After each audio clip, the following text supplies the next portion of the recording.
আমার নবী স্বপ্নে দেখলেন জিবরাইল আলাইহিস সালাম নবীর কাছে আসে, নবীর সালাম দিছে, আর আমার নবীর ডান হাত মুবারকের মধ্যে ধরলেন, দইরা ডাক দিয়ে কই ইয়া রাসূলুল্লাহ, ইয়া হাবিবাল্লাহ, নবী গো, ও মায়ার নবীজি, আপনি একটু সামনে যান না।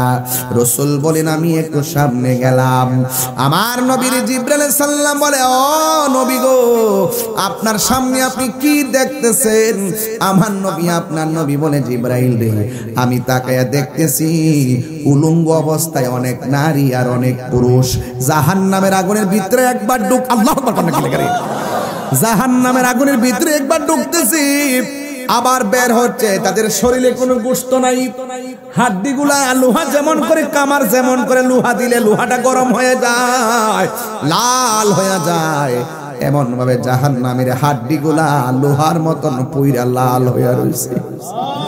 জাহান্নামের আগুন কিন্তু লাল না, জাহান্নামের আগুনের রং হলো কালো।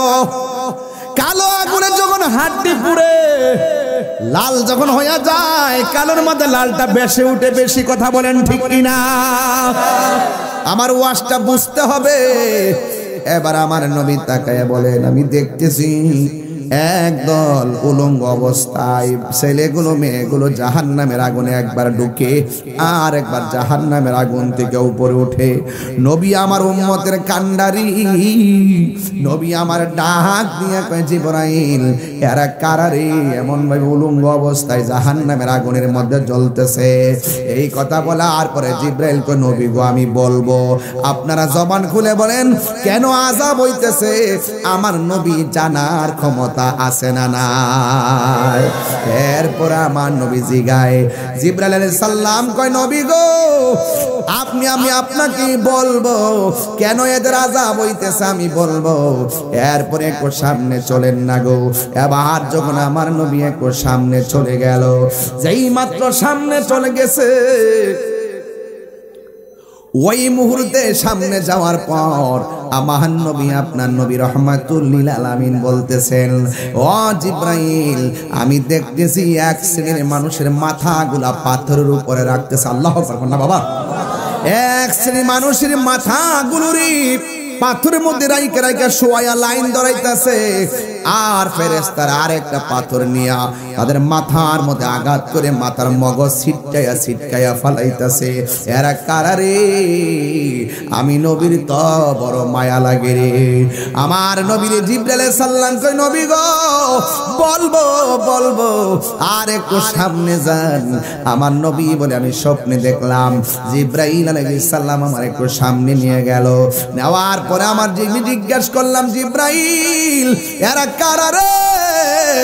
ওই আগুনের একটা নদী, ওই রক্তের নদীর মধ্যে কারা হাবুডুবু খাইতেছে, যেই নদীর পানিগুলো দুনিয়ার আগুনের চাইতে 70 গুণ গরম। এই নদীর মধ্যে তারা সাঁতরাইতেছে, মাঝখান থেকে সাঁতরাইয়া একদম যখন কিনারে আসে,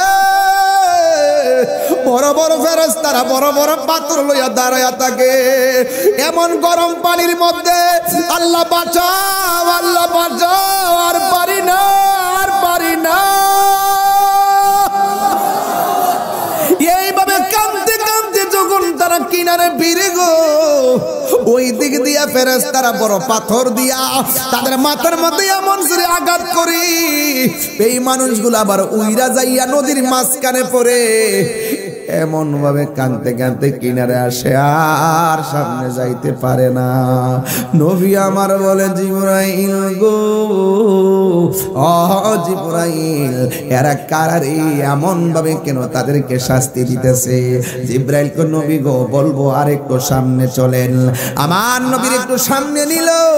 সামনে নেওয়ার পরে আমার নবী দেখেন একটা গাছ, ওই গাছের গোড়ার মধ্যে কুকুরানো কুকুরানো চুল বিশিষ্ট একজন মানুষ বসে আছে। আবার তার সামনে আরেকটা চেয়ার আছে, ওই চেয়ারের মধ্যে আরেকটা সুন্দরী মহিলা বসে আছে। চিৎকার মেরে কি আল্লাহু আকবার বলা যাবে না? ইয়া রাসূলুল্লাহ বলেন না কেন? আমার যুবক ভাইরা, ওই আমার নবী, আপনার নবী বলেন, আমি দেখলাম একটা চেয়ারের মধ্যে একটা মুরব্বী, আবার সামনে আরেকটা চেয়ারে নতুন সুন্দরী একজন মহিলা বসে আছে। আর আমি তাকায়া দেখলাম এই দুইটা লোকের সামনে ছোট ছোট অনেক বাচ্চা। এই বাচ্চাগুলো একবার পুরুষের কাছে আরেকবার মহিলার কাছে যায়। আবার নবী ডাক দিয়ে জিব্রাইল রে, এই বাচ্চাগুলো কারা? দুইটা চেয়ারে বসে আছে কারা? আপনারা সবাই জবান খুলে বলেন, আমার নবী জানার ক্ষমতা আছে না নাই? আমি সবগুলোর ব্যাখ্যা কর্ম পরে, আগে ঘটনাটা সেটিং করি। এরপরে আমার নবীকে এমন একটা জায়গায় নিয়ে গেছে, যাওয়ার পরে দেখতেছেন অনেক নূরের ঘর দেখা যায়। এই ঘরের ভিতরে অনেক মানুষ দেখা যায়। এই মানুষগুলোর কান কাটা, নাক কাটা, হাত কাটা, এমন ভাবে তাদের গায়ে থেকে রক্ত পড়তেছে। আমার নবী বলেন, ওই ঘরের ভিতরে শুধুমাত্র কান কাটা, নাক কাটা মানুষ। আমি যখন ঘরের ভিতরে ঢুকছি, এদের রক্ত থেকে কোনো দুর্গন্ধ আসে না। আমি দেখলাম তাদের রক্ত থেকে মেশকে আম্বরের গান বাহির হইতাছি। আর জোরে জোরে কন্যা আল্লাহু আকবার। এবার আমার নবী আপনার নবীকে জিব্রাইল কয়, নবী গো আর একটু সামনে চলেন না। আমার নবী বলে, জিব্রাইল কিফ থামো, একটু আমাকে বলো না, জাহান্নামের আগুনে যে দেখলাম কিছু মানুষকে আমার আল্লাহ উলঙ্গ অবস্থায় পোড়াইতেছে, এরা কারা? দুনিয়ার দর্শকের গোষ্ঠী, শুন শুন, এই দর্শকের গোষ্ঠী শোন। আজকে 8 বছরের বাচ্চাটা হায়েনাদের থাবা থেকে বাঁচতে পারে নাই। এ কেমন দেশে বাস করি? দর্শিতা ঘুমাই কবরে, আর দর্শক আলো বাতাসে ঘুরে বেড়াই। এটা বরদাস্ত করা হবে না। কথা বলেন ঠিক কিনা বলেন? জিবরাইল আলাইহিস সালামকে, ইয়া রাসূলুল্লাহ, নবী গো আপনি যে দেখছেন মুরব্বী মানুষটা বসা, এটা অন্য কেউ নয়, এটা হলো হযরতে ইব্রাহিম খলিলুল্লাহ। ইয়া রাসূলুল্লাহ, ইয়া হাবিবাল্লাহ, নবীজি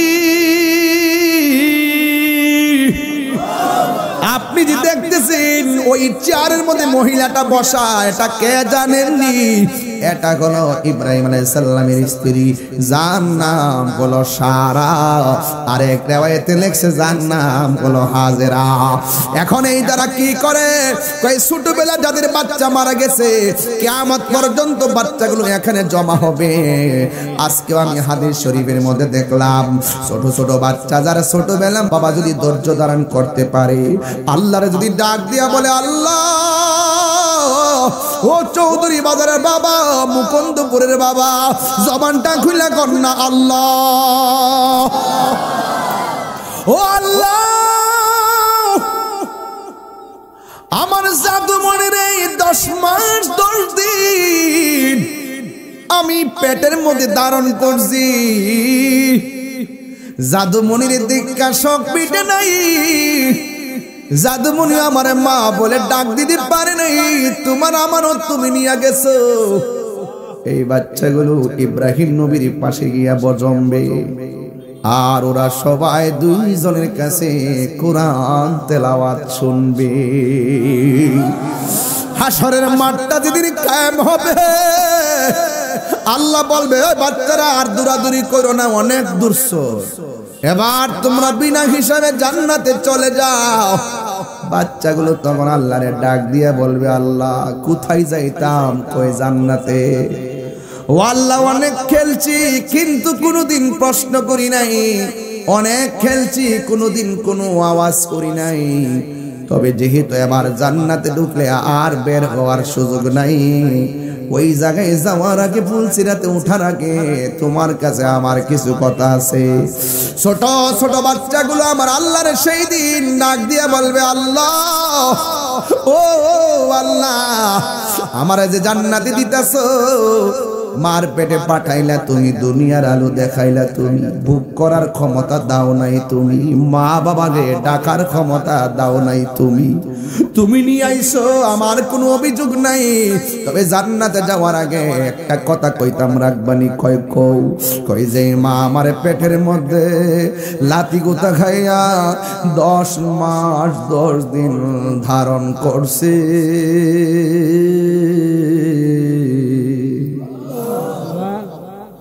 ও আল্লাহ, ওই মা কত কষ্ট করছে, কিন্তু মারে মা বইলা ডাকতাম পারি নাই, জনম বইলা মারে দেখতে পারি নাই। ও আল্লাহ, এখন জান্নাতে যাওয়ার আগে এক নজরে আমার মারে দেখা জান্নাতে যাইতাম।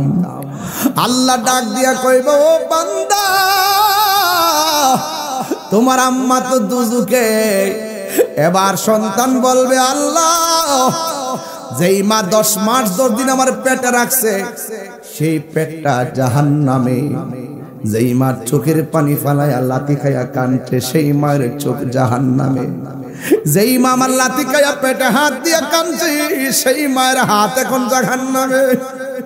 যেই মা আমার পেটের মধ্যে লইয়া ধীরে ধীরে হাইটা হাইটা কাজ করছি, ওই মায়ের পা জাহান্নামের আগুনে জ্বলবো। আমি জান্নাতে যাইতাম, কিন্তু যাওয়ার আগে একটা ফরিয়াদ করি, একটা সময়ের জন্য আমার আম্মার একটু দেখায়া দাও না। আমার আম্মার দেখে আমি জান্নাতে যাই। আল্লাহ রাব্বুল আলামিন কয়, মালিক, ও জাহান্নামের দারওয়ান, ওই মাটারে একটু দেখায়া দে। এবার মার জাহান্নামের আগুন থেকে উঠানো হবে। সন্তান তাকায়া দেখবে মার চেহারাটা কয়লার মতন কালো হইয়া জ্বলতে। ওই সন্তানটা আল্লাহর ডাক দিয়া কই, আল্লাহ, আমি জান্নাতে যাইতাম, যে মা আমার পেটের মধ্যে রাখছে, ওই মার কি অবস্থা হইছে গো আল্লাহ, দয়া কইরা আমার মারে আমার সঙ্গে জান্নাতে দিয়া দাও না। আল্লাহ বলেন, না, তুমি জান্নাতি, তোমার মা জাহান্নামী, তোমার যাওয়া তুমি যাও। এবার সন্তানটা আল্লাহরে ডাক দিয়ে কই, আল্লাহ, তুমি যদি আমার মারে আমার সঙ্গে জান্নাতে না দিবা, তোমার কাছে একটা শেষ ফরিয়াদ করি, জীবনে কিছু চাই নাই, দয়া করে তুমি আমারে ফিরাইয়া দিও না।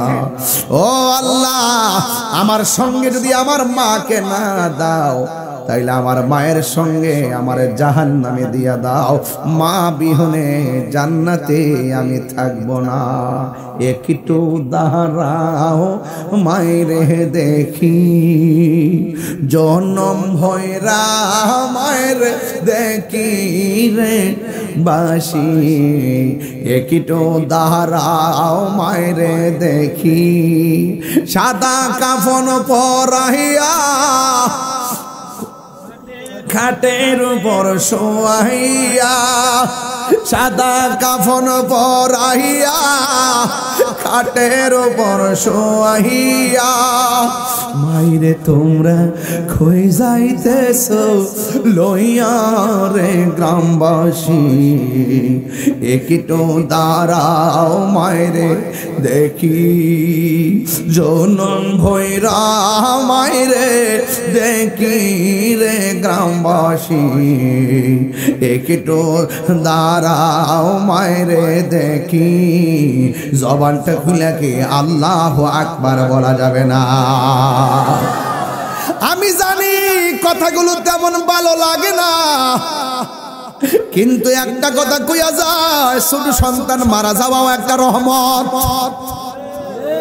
হাদিস শরীফের মধ্যে আজকে যা পড়ছি, দেখার পর মনটা অনেক বড় হইয়া গেছে। ও যুবক, ছোট্ট বাচ্চা আল্লাহরে ডাক দিয়া বলবে, আল্লাহ, আমারে যদি মায়ের সঙ্গে জাহান্নামের মধ্যে না দাও, তাইলে আমাকে আমার মায়ের সঙ্গে জাহান্নামের মধ্যে দিয়ে দাও। ও আল্লাহ, আমাকে দিয়ে দাও। দাও, আমার মাকে যদি আমার সঙ্গে জান্নাতে না দাও, আমাকে আমার মায়ের সঙ্গে জাহান্নামের মধ্যে দিয়ে দাও। আল্লাহ বলবে কেন রে? কয় আমার মা মমতার মা, আমার মায়ের চাদর, আমার মায়ের চাদর মমতার চাদর। আল্লাহ কয় বান্দারে আমি আল্লাহ তো রহমান, তুই তোর মায়ের জন্য তোর যে ভালোবাসা, কিঞ্চিত মাত্র ভালোবাসা, এর চাইতে পাহাড় পরিমাণ ভালোবাসা আমি আল্লাহ বান্দার জন্য রেখে দিয়েছি। আল্লাহ ডাক দিয়া বলবে ফেরেশতারা রে, ও ফেরেশতারা, বাচ্চাটা তার মাকে জাহান্নামের মধ্যে নিতে চাই, বাচ্চাটা তার বাবাকে জাহান্নাম থেকে জান্নাতে নিতে চাই। আর দেরি করো না, বাচ্চাটার মাকে জাহান্নামের আগুন থেকে উঠাও, তাসনিম নামক পানি দিয়া এমন করে দৌত করাও তার গায়ের মধ্যে যেন যাররা পরিমাণ জান্নাতের চিহ্ন না থাকে। এমন ভাবে গোসল করাইয়া বাচ্চাটার হাতের মধ্যে শিকল লাগাইয়া এমন ভাবে আঙ্গুলে দিয়া দেয়, বাচ্চাটা যেন তার মার শিকলের মতন আঙ্গুল লাগাইয়া জান্নাতের মধ্যে নিয়ে যেতে পারি। আর হুজুর আল্লাহু আকবার না কেন?